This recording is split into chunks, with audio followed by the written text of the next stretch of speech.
Are you a current or future physician assistant wanting to learn more about finances?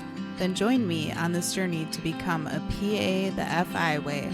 Hi, my name is Kat, and I'm a practicing certified physician assistant who will be your host. It took me 5 years after I started practicing medicine as a PA to thoroughly dive into my personal finances after I discovered the concept of financial independence.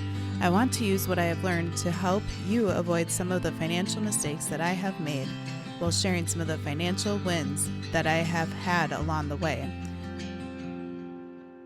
Join me as we discuss financial strategies to guide you to becoming a physician assistant on the way to financial independence.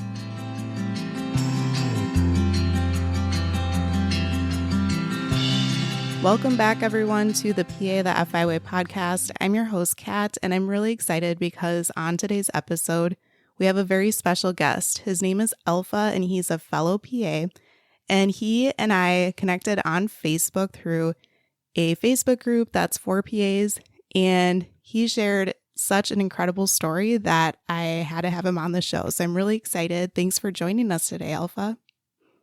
Well, thank you for having me, Kat. Do you mind sharing a bit about yourself? Can you introduce yourself? What do you do as a PA? Those types of things for the listeners. Okay. Well, my name is Alpha Journo. I was born in Port-au-Prince, Haiti. I came to the U.S. when I was about 10 years old. I grew up in Fort Lauderdale, Florida, and I'm one of 5 kids. I'm the youngest, and I have 4 older sisters.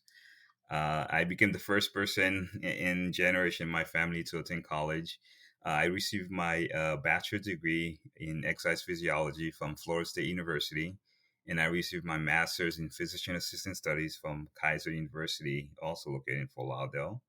And I also have an MBA in healthcare management from Davenport University. Cool. Currently, I'm a practicing pediatric PA. I am married. I have 3 kids, ranging from ages 13, 5, and 4. And I moved from Florida to Connecticut when my wife started her residency.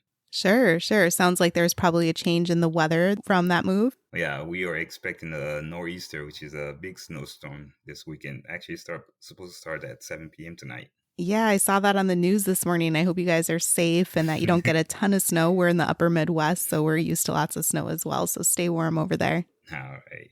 All right. So, Alpha, can you share how you first learned about financial independence and what specifically drew you to the financial independence movement? Well, I first learned about the financial independence movement. I'm sure a lot of people have heard of Dave Ramsey. After I graduated from college, I picked up one of his books. I started reading it, and I became a bit interested. And after PA school, I also was introduced to this website called the White Coat Investors. So when I started reading the website, I was in awe of how I can become financially independent by living like a resident, Sure. basically starting out in my early career. And by not overdoing it. A lot of people, when they graduate from whether medical school or PA school, they get their first job, they overdo it a little bit by buying the brand new car, or the big house, whatnot.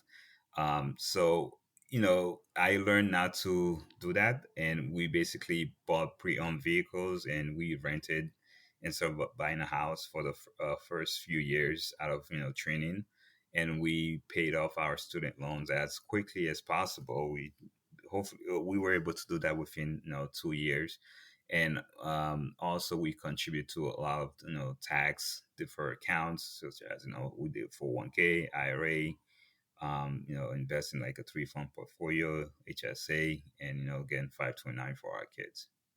That's wonderful. That's such a great background. It seems Thank as you. though you and your wife were able to start your FI journey really early in both of your careers. Can you share what exactly you guys did right at the beginning to jumpstart the FI journey? Okay. Well, my wife is from a small island called St. Lucia, and she went to medical school in Seba, which is one of the Caribbean medical schools. And she completed her residency in internal medicine. Going to the medical field can be very taxing and requires a lot of sacrifice and dedication. The fact that both of us are in the same field actually help us better understand each other's schedule, because when she was in residency, she would go anywhere from 24, 48 hours without seeing her when she's on call. Wow. And she has to stay over at the hospital. And, that's something that, a lot of people are not used to, but, being in the field, I know what it requires to get there. And basically, we start this journey. I complete my training right before she did.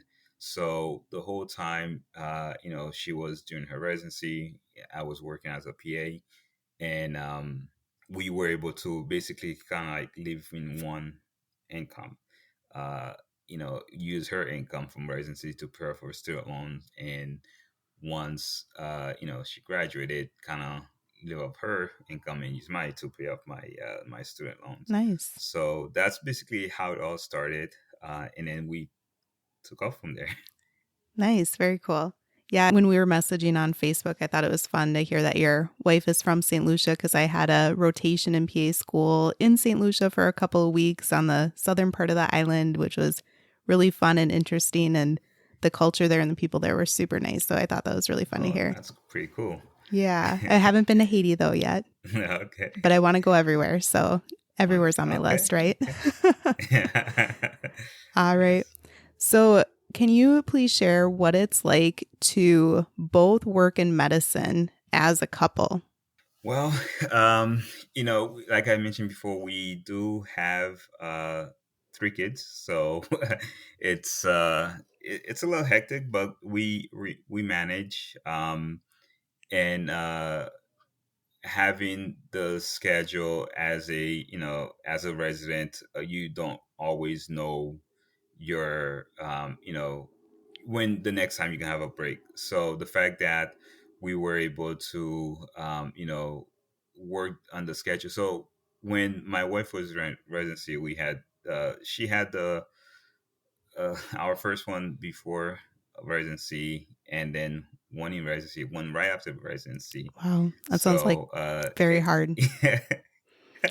yes, it. I mean, she's a superhero if you ask me, because not Awesome. many people are able to do that. So, but we're able to get through it, and the fact that we understand each other, kind of help a lot. So, Very cool. That's great. I think that, like you said, there definitely can be some pluses both working in medicine. I can imagine there are right. some challenges too, because I'm sure both of your schedules are very busy, but like you said, that you're able to kind of understand each other and be, provide some perspective and respect each other for it. So it sounds like it's working really well for you guys. That's great. And then in addition to working as a PA, you've shared with me that you also have some side hustles. So can you Mhm. share with the listeners what those are? So I've always had this entrepreneur mindset. Whenever, even when I was in high school, I used to go to BJ's, buy like chips and candies wholesale price, and sell them individually. Sure.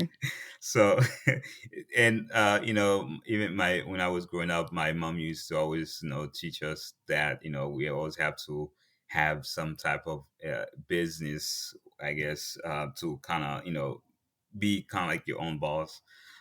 So after I graduated college, I did go get a business degree as well, and I've learned a lot and through the courses, how to, start business, whatnot. So when I started working as a PA, I wanted to have not just one stream of income. I wanted to have multiple streams of income, because again, like 2020 showed us, nothing is guaranteed. Yeah. Even when I was working full time, when the pandemic hit, many people had their hours cut, and I was one of them, and that kind of you know helped me to focus on building other streams of income. And some of the side gigs I've done over the years, I've done like medical surveys, which I still do to this day. Through there are so many platforms out there, and sign up for them has allowed me to earn a few $100s extra per month, because again, all they ask you is for your opinion, and being the medical field,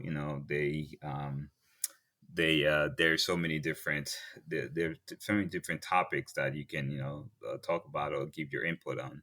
Sure. And so that's one of them. I've been doing that for a few years, and I mean, it's no, not much, but it's definitely able, whether it's to pay off your gas every single month. That's definitely something. Yeah, that's great. And also, I also own a ATM business where I also have different ATM machines at different locations where I, manage them and refill them. So that's been going good. And also real estate too. We have a few rental properties, and also, I mean, I guess crowdfunding is one thing I also do on the side too. Sure. So all those different type of these passive, I guess, income or side gigs, would you call it, has allowed me to, be a bit more comfortable if something like 2020 were to happen again. That I think will be fine. Sure. Interesting. Yeah, I'm really excited to dive into real estate a little bit more in a moment here, but can you share just a little bit more details about the ATM business? And do you feel like that's something that PAs can easily start, or is that kind of difficult to get into? Or what are some of the details about that?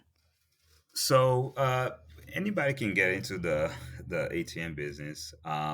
So the first thing, if someone were to be interested, the first thing you have to do is you have to get an EIN number. I mean, you have to go to the IRS website and get that number, and you have to create a business. So you have to go to your state site and form the business LLC, and then the next thing you have to do is get a open a bank account. So it that's where the tricky part is, because not every bank will allow you to have a business account for ATM. So you have to Sure. kind of look first. I would say start with your local union branch, just because they're more likely to let you have one as opposed to a big name branch. So once you've done that, the next thing will be, finding a location that's in need of a ATM. So if for example, if you go to your barbershop, if they take cash, it all depends, because some places might say, yeah, we need an ATM machine, but you put it there, you're not going to have any transactions at all. So it Sure. depends if the place is cash only or what they need the ATM for, because a lot of places, whenever you use a credit card at their business, they get charged a fee from the Mm-hmm. credit card company. Yeah. So some businesses like to have an ATM there. That way you can use the ATM machine and pay them cash, or that way they don't have to, pay that fee. So once you find a location, a business that in need of your ATM machine, then you would get a hold of buy the ATM from a processor. A lot of processors sell the machine. They sell them and they ship it to you. And basically, it has to be programmed, linked to your bank account, and then you place at the location, and then you have to have a contract with that location about how much you're going to charge for the surcharge. Some places, it can charge $2, $3 per transaction, and also some places want like to get a portion of it. So some location you may have to split the surcharge. Sure. So if you charge $3, you get $2, and they get $1. But some places just like the fact having the machine there will save them a lot of money. And so again, it depends on the location. Some locations are very busy. You can have anywhere from 100 transactions a month to 300 to even 1,000. So it all depends on the location. So if you have a location that's about 100 transactions a month, which is average, and you're charging you know $3 per transactions, that's about $300 you can make. And if you have a location that's extremely busy, because I want a location that does about 300-400 transactions per month, and you can do the math how much extra income you can be earning from that. I mean, it's a good business because the barrier to entry is kind of low. Because the machine, you can purchase the machine for about $2,500. Okay. And one of the way I look at it is, if I have $5,000 sitting in a bank account, that's earned me about 0.01 interest. Sure. I'm not making much money. I'd rather have that money sit in the machine and then recycle that money over and over again, where it's earning me more income than as opposed to just leaving it in a savings account. So Yeah. again, if someone were interested, I'll say you probably will need about $5,000 to start up with to buy the machine. And of course, when you register your machine or the business, you have to pay your state fee. In Connecticut, it's about $100 to open a business. And after that, and you're gonna need cash to put in the machine. So typically I would start off with about $2,000 in the machine to see how it goes, because some locations go through $2,000 in one day. So it all Wow. depends how busy it is. You may have to load the machine with hundreds of thousands of dollars. I know some people that does that. They Oh, wow. again, all depends on how many transactions you get per month. And again, once you load the machine, you see how it goes. That will basically tell you how much money, and also how often you want to go to that location to fill the machine, whether it's once a month, once a week, or twice a week, twice a month. It all depends. Interesting. Yeah, that was going to be my next question is how much babysitting, so to speak, once this is set up, you have to do by Right. taking money to the machine. So it, like you said, it just kind of depends upon how busy the place is. Interesting. Yeah. What type of crowdfunding do you do? So that crowdfunding was my first introduction to real estate. I used to use this platform. I don't think they're there anymore. Realty Shares, and I've used quite a few Realty Shares, Realty Mogul, and also uh, there's one that's called the Lending Club, but I don't think they are accepting people anymore. They just have now you can set up like IRAs or 401ks through them. But basically, Realty Shares and Realty Mogul, it's all real estate based. They're basically, you go on the platform, you see the different projects that they have, and you can contribute, or you can lend your money out to whatever the project is, whether it's they buying like an office building. You would they have what's called different levels, I guess.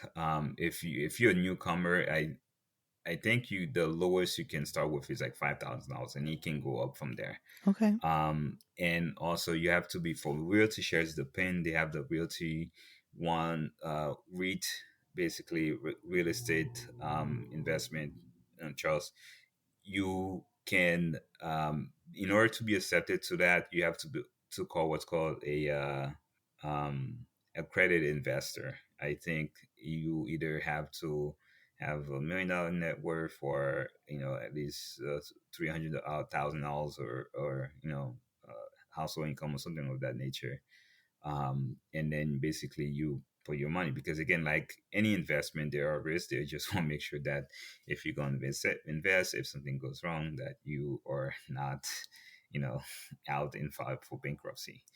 And it goes in your comfort level. You can, like I said, you can start as low as $5,000. Some people invest 50, 100,000.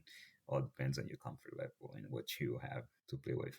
So my husband and I are thinking about getting a little bit more into real estate. We do invest in REITs just within our retirement accounts currently, but Okay. we're, looking forward to potentially doing small multifamilies or maybe possibly larger multifamilies or something like that. We're just in the, early phase of researching and stuff like that too. So I'm really excited to talk more about real estate with you because it sounds like you have invested in real estate for quite a while. But I do have a Yes. follow up question about the crowdfunding. So just hearing you talk about that, it kind of sounds like syndications to me. Would you say that they're synonymous or is there a difference Yeah, between them? it's kind of like syndication. Again, It's very similar. I mean, syndication is something that I'm looking to get into in the near future. Sure. I'm still doing a little bit more research, but from my research, I don't really see much difference. I mean, the only difference I've been seeing is the syndication. The amount is usually larger. It's usually the minimum of like 25, $30,000. Yeah. Um, but yeah, but these are small reads. You don't need to have that much money to get into them. I think the Sure. first one I did with Realty Share was like, I think it was like $1,000, and then it was for like 18 months. So Okay. I was playing around with it, put it in, and then got my money back with all the interest, and then I'm like, oh, okay, that worked out well. So I started doing more of it. So Yeah, I've heard passive income MD talk a fair amount about syndications because it sounds as though those can be pretty passive in that once yeah, you've done your thorough due diligence and your thorough research of the syndication and right, decide that you want to invest, then, yes, you're not the one necessarily doing the work. You're putting your trust and your money into this company that's doing the work of this real estate investing. But like you said, you have to be an accredited investor. So for a lot of PAs, that can be fairly difficult to become. Like you said, I hmm think that the net worth is $1 million, but I think that excludes your primary residence, unfortunately. So it's not like you can count that towards the million. And then you have to have a pretty large income, household income, or individual income. So some PAs, do make that income, but I would say a lot of them don't necessarily on their own. So maybe crowdfunding would be a good alternative to kind of look into. Or sometimes you can get into syndications if you have a kind of personal relationship with one hmm of the syndicator companies, so to speak, meaning that if you know one of the investors or the founders of the company and they trust your situation, even if you're not technically an accredited investor, I think that you can still invest with them. So maybe that's yeah. down the road in the future as well. Yes, and with and also with one of the crowdfunding that I mentioned was the lending club. That one is not just about real estate. Basically, once you sign up for the platform, like I said, I don't think you can sign up anymore. But when you sign up on the platform, you have basically you act as a bank. And basically, some people that needed money for a project, they go on there. They put all the information, their credit score, and what type of job they have, and then basically, and they get graded A, B, C, D, F. If you're if you're a person, that means that your credit score really high, and the interest rate I would get if I were to lend to that person would be lower than if I were to do someone that's great as an F, because Sure. there's more risk there. I'm more likely not able to get my money back. So a person, I may get like a 5% interest, whereas as like a D or E person, I may get like 20-25% um, interest if I lend to them. So if someone wants to pay off the credit card, they want some cash, they go on there, they put the information, they get vetted by the site. And then I, of course, look through all the information, see if that's something that I want to do. If I want to lend to that person, I lend to it, and then every month you get you would get the interest, and you can do it for 1, 3, 5 years. I have a few portfolio that are for 5 years, even though the website is not active anymore. To do that, I'm still getting those interests back and my payment back until I guess the 5 years up. Very interesting. Thank you for sharing that background with us. That's very interesting to think about for sure. Yeah. Yeah. So before we get into what all you're investing in regards to real estate and what that process has been like and things like that, can you share what appeals to you about investing in real estate? So with real estate, I think that there's a lot of benefits to it, because I'm not sure if you ever heard the 90% of millionaire invest in real estate. And some of the benefits are appreciation. The tax benefits you get from real estate, and always appreciate it. Appreciate upward. So whatever, if you bought something 10 years ago for like $100,000, now it's probably worth, if not double that, Yeah, because of how crazy the market is. And there's a saying that you should buy real estate and wait, and not wait to buy real estate. sure. You can buy that anytime, and then Yep. it will go up from there. That's one thing about real estate, is appreciation and some of those benefits that you get, and then you can build generational wealth depending on how you structure it. So that's one thing that's very appealing to me about real estate, is the how you can leverage.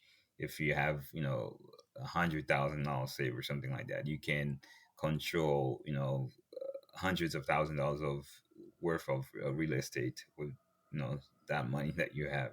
So, which is, I think that's a very beautiful thing about real estate. Yeah, definitely. That's awesome. So, can you share, Alpha, what types of properties you invest in?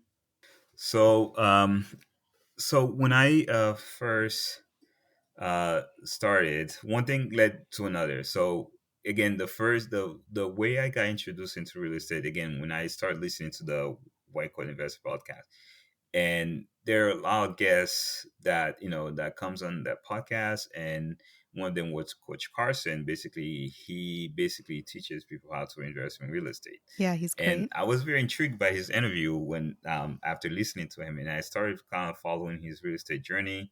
And one name that kept coming on his podcast was the Bigger Pockets. Sure. And then, I went into a rabbit hole, Totally. started listening to Bigger Pockets and reading their blogs and, some of their books.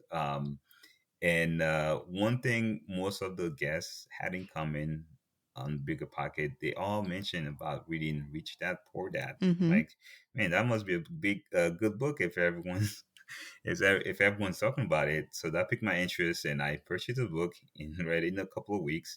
And my interest was piqued again. And in 2019, my goal was to read one financial book per month, and which I did. And then, so I did my research for a good year, reading Rich Dad Poor Dad, and lit a fire under me and got me interested into, take the step, go into real estate. A few months, I was on, within a few months, I was on a contract, for our first house, which was a triplex. um, you know, so what we did was call a house hack. So a house hack is basically when you purchase a property, whether it's a single, duplex, or triplex, you live in one unit and rent out the other units, and basically that will be paying for your mortgage. And so we purchased the triplex right before COVID hit. And that was back in March 3rd, and I think everything shut down March 13th. Wow. So, and hours were cut, and that gave me some time to focus more into real estate. And within a year of that year, we end up purchasing three more properties. Wow. That's a lot in a year. So Congrats. yes. So again, again, when you do what's called the house hacking method, you're able to save a lot of money, because you don't really have a mortgage. The other two units we're paying for, so that allows us to save more to put, as down payments in the other properties that we purchase. That's awesome. Yeah, I've talked a little bit before about house hacking. I haven't done house hacking technically myself, but I think that it's a wonderful strategy for people to build wealth over time. So thank you for sharing your experience with that. And it's funny that you mentioned, the white coat investor, Coach Carson, Bigger Pockets, Rich Dad Poor Dad, all of those are all wonderful resources, and they all are great rabbit holes to go down, so to speak. And you mentioned reading books. So we're recording this episode a little bit earlier from when it's going to be airing. But on the episode that posted this morning, which was episode 52 of the PA That Way podcast, I listed book recommendations for financial independence for PAs to read. So I did an episode about that and also have a blog post. So Rich Dad Poor Dad was in there as well. So definitely check that out if you guys haven't done so yet for the listeners. Yeah, and I think I was reading your blog, and I saw that. I'm like, oh, I think I read half of those books. Nice, And nice. yeah, they have you have the Millionaire Next Door is on there. Yep. The Richest Man in Babylon. So there, yeah. I think if anybody's interested in, in joining the FI movement, definitely you have to do a lot of reading. If you have a long commute, listening to podcasts, I think one of the, I guess, hardest thing, was, if you are, married, is getting your spouse to be on board. And I think I bored my wife enough with every day I was listening to podcasts, and I showed her, the numbers, if we do this, this is what's going to happen. And I think she finally gave in. So I think I bought her for like a whole year. Sure, totally. She's like, okay, let's try it. And then once we did the first deal, she's like, oh, this thing is really working. Yeah. And then she let me do the other deals. That's great. That's great. I know it seems like there's So, always one spouse that starts on board hmm and then the yeah. other spouse kind of looks at them like, you're kind of crazy right now. Well, we go down that rabbit hole and do our research and try to talk to them and convince them like, no, the five hmm movement is really cool. Come on board. But yes, it can be difficult to get your spouse on board at the beginning at least. But it is yeah. important that you guys work together as a team, right? That you guys eventually Right. both try to figure Oh, out what yes. goals you have for your future. So that's great. Hmm. Cool. So, can you share why you decided to invest in long term rentals versus short term rentals? And can you share with the audience kind of the difference between those two options if they aren't familiar?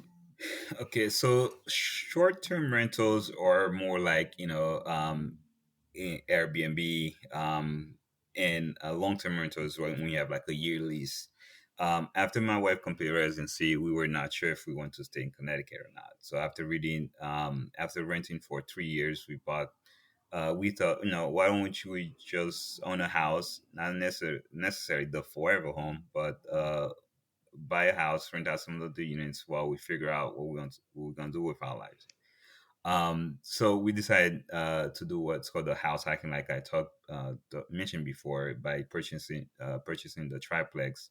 So that's basically, it's an introduction into real estate, I would say, because you are learning a lot as you become, I guess, a landlord. And again, we didn't really have own a house before, so I mean, there's a lot of things that goes into owning a house. Things break, you have to learn how to fix some things, or hiring the right people to do it.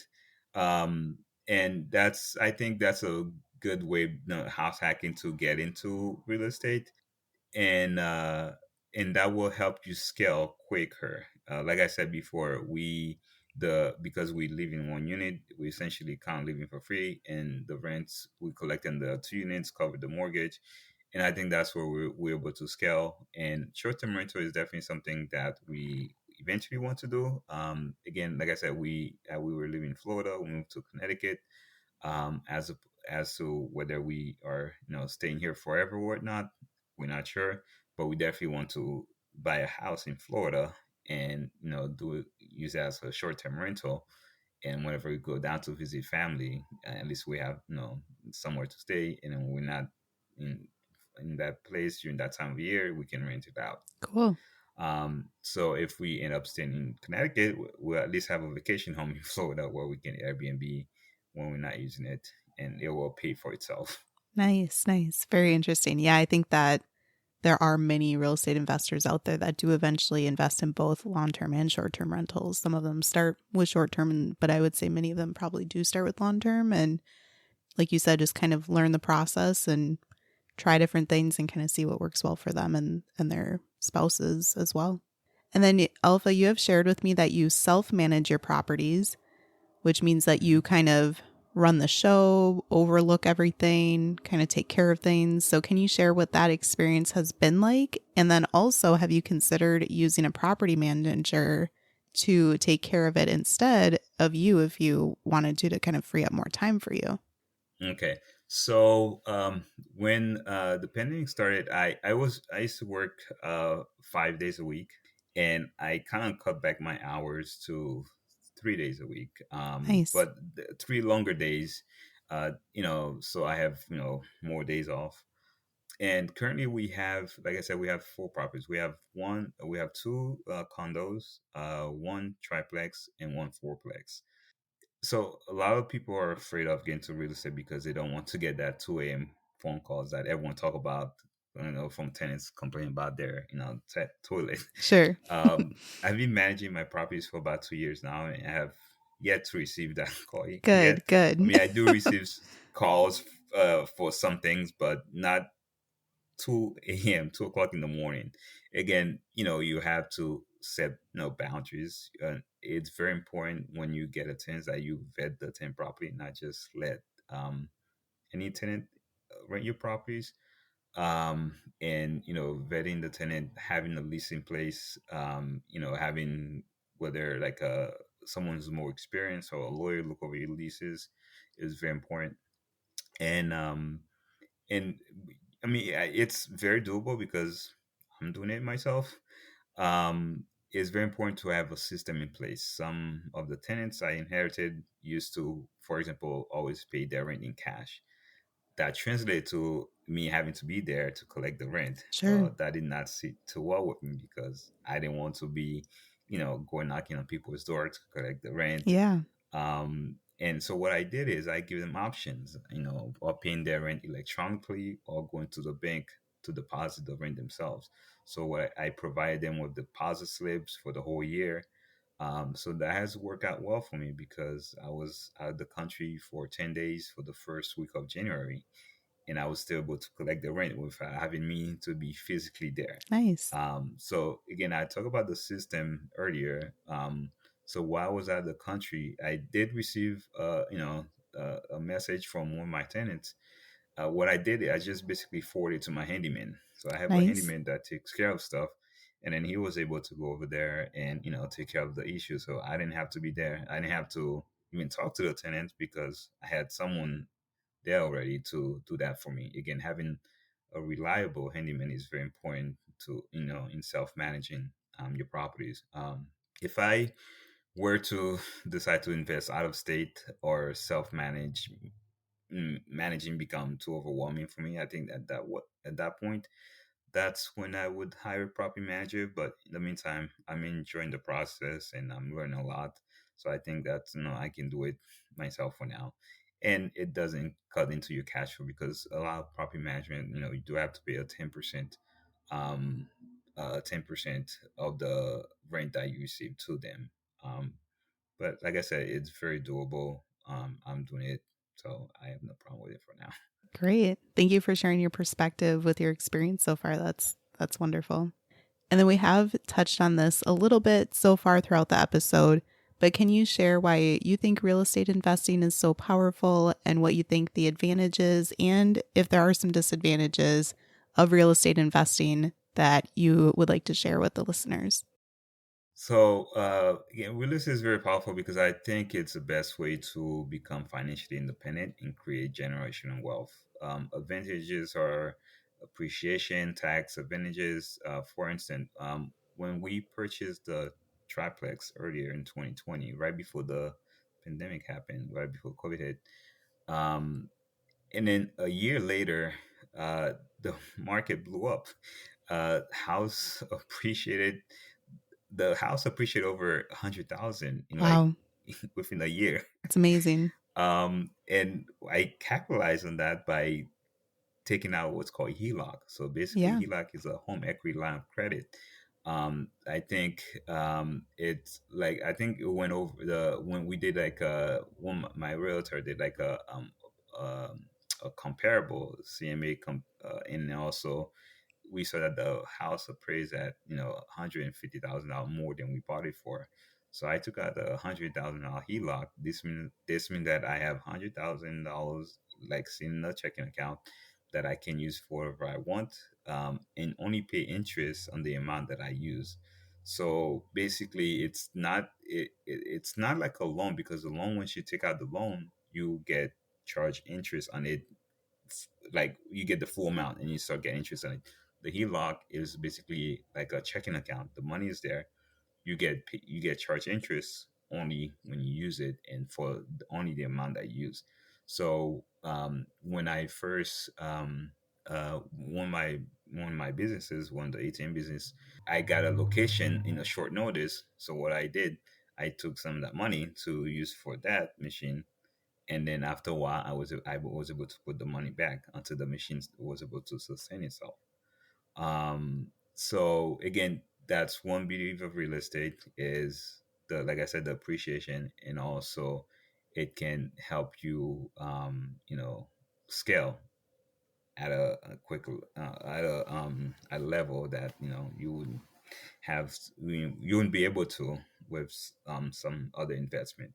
And so this means that, like I said, with the money that we have for the from the HELOC, and we can use it if we decide to buy another property, you can use it as a down payment on the next property. Sure. Um, and we're just basically waiting for what our next move is. Um, and also the real estate has allowed us to acquire over 1.5 million dollars of cash flow and assets within a short period of time, Wow. in 2 years, just by leveraging.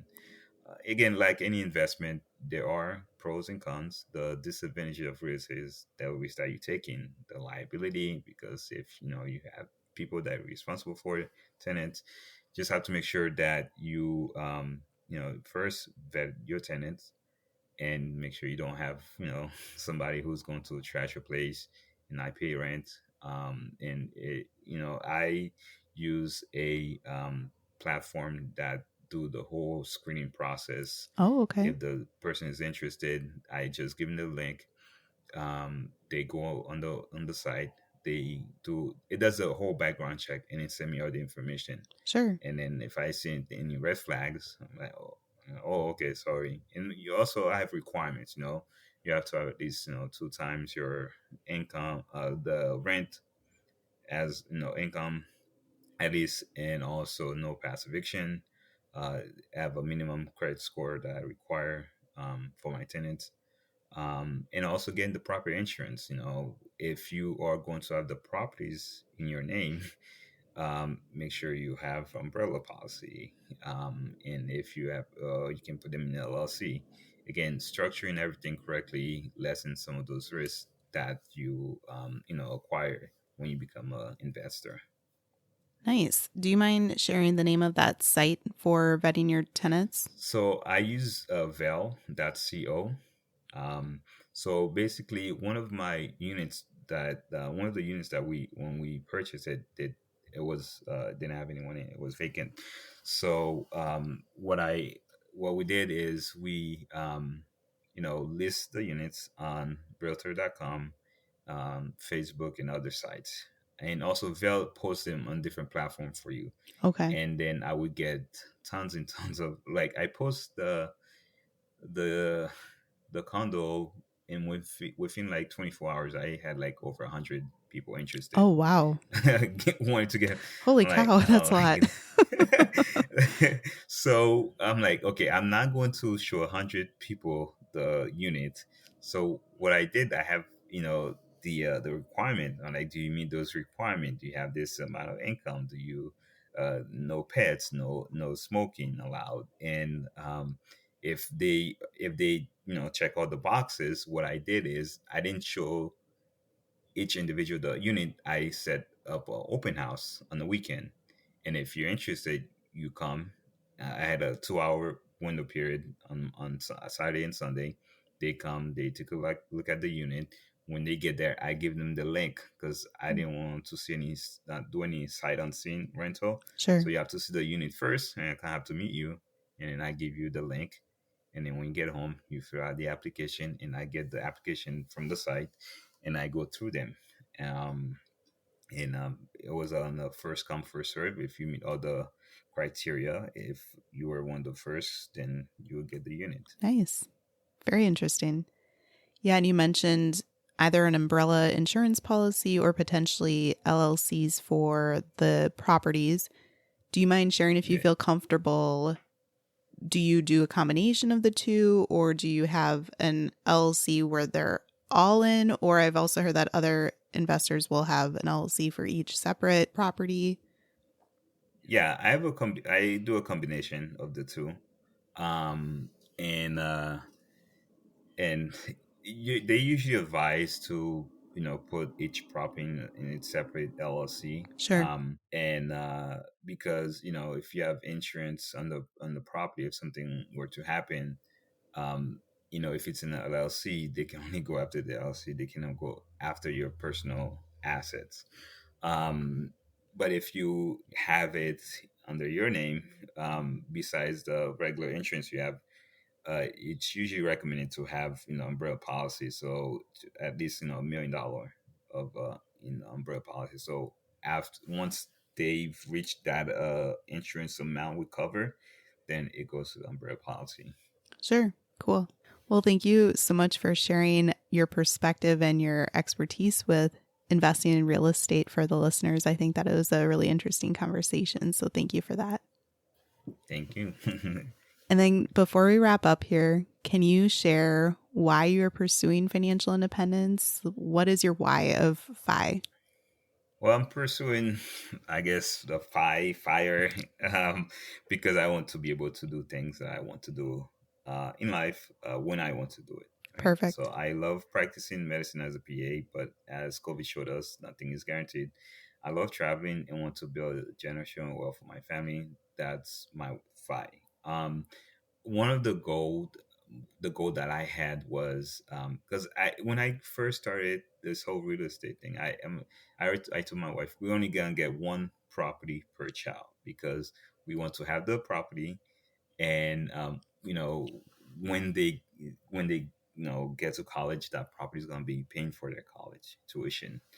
And then once they graduate, the income get from the property whether pay for their first down payment on their house or their wedding, whatnot. That was one of the goals. And then when we purchased the condo, it just happened that we got two deals for one. So we had two for one kind of thing. So that worked out well. And again, real estate one's the thing. Once you start investing in it, you can't get addicted. You always want Sure. to keep on going. If you get the right deal, because some people, their first deal is not you know the most amazing deal that kind of deter them from further pursuing real estate. But if you run the numbers right, you have to when you are they have this rule in real estate. It's called the 1% rule. I mean, I guess it's more like a it's not really a rule because it's very hard to get something that's the 1% here in Connecticut or even in the Northeast. The Sure. 1% rule basically say that if you purchase a property for $100,000, you should be getting at least $1,000 of rent in income. That will guarantee that you cash flow that property. But again, that doesn't always happen. Again, but running the numbers, making sure you have the numbers make sense for you, will kind of help gauge whether this is a good deal or not. So again, like I said, my fight is to be able to create enough passive income that uh, will basically, if I were to stop working, I would still get that amount of income that I was getting, as a PA, and also build generational wealth. So basically, when you have, uh, I guess, assets like this, it depends on what you want to do with it. Do you want to pass it on to your kids, or do you want to keep it going, right? So one of the things that I've been learning about is trust. Putting your asset in a trust. That way, even if when you die, it stays in the family, keeps on building generational wealth. You know, it depends on how you set up, because if it depends on how you establish that trust, nobody will be able to touch it. And they cannot sell the property. They're just gonna keep on receiving the cash flow. And that's one way that a lot of people, wealthy people like the Rockefeller or the Vanderbilt, that's basically how they build generational wealth, even though they establish their business years and years ago. And but their kids now still reaping the benefits of it. Yeah, that's great. Awesome. Well, I really appreciated that you took the time out of your day, Alpha, to share your story. I think it is so inspirational, and you just touched on so many amazing decisions that you and your wife have made over the years in pursuing financial independence. So thank you so much for joining me on today's episode. I really appreciate it. Well, thank you for having me. It was a pleasure being on your podcast today. Yeah. If the listeners would like to connect with you or if they have any questions, is there a certain way that they could connect with you, perhaps either on social media or an email or something like that, or website? Yeah, so I'm on mostly on Facebook and Instagram. For Instagram, the underscore FIPA. And on Facebook, I'm Alpha Burger. Um, and so I'm on mostly on Facebook, but on Facebook, I'm in a lot of different groups. I am more kind of like a ghost. I just follow a lot of groups because I like to learn. I learn from different groups. I mean, so many different investors group, real estate investors group, and also landlord groups. And I basically watch. I learn from experience, from other people's experience. I just basically watch what they post in, and then I've tweaked my leases a whole lot based on what I read on some of those groups. I'm like, oh, people do that. Okay, I need to put that in my thesis, so I don't have to go through that. So again, if you were to reach out, I will definitely respond back. If you have any questions, I'll try to help you the best that I can. Awesome. Awesome. Well, thank you so much, Alpha. It was super fun and such an informative conversation. I think the listeners will really appreciate and get a lot of value. So thanks again. Thank you, Kat. Thank you. And you're doing a great job because I know there's a lot of groups out there. And then when I saw they had one for PA about FI, I'm like, that's interesting. I started reading about. I'm like, oh man, she's doing a really awesome job, and I would definitely want to, you know, stay in touch with you and whatever your next endeavor is, and try to help as much as I can. Awesome. Thank you for those kind words. I really appreciate it. No problem. You're welcome. You guys, wasn't that such a great episode with Alpha? I think his story is so incredibly inspirational. I wanted to take just a couple of moments here at the end to say that he had talked to me after we were done recording, and he said that he was a little bit nervous, so he forgot to mention that his mom has been able to help out a lot with the kiddos that he and his wife have. And he wanted to make sure that his mom got the credit that she deserved. So I just wanted to add that at the end of the episode today. So thanks again for taking a listen, and we'll see you back next week.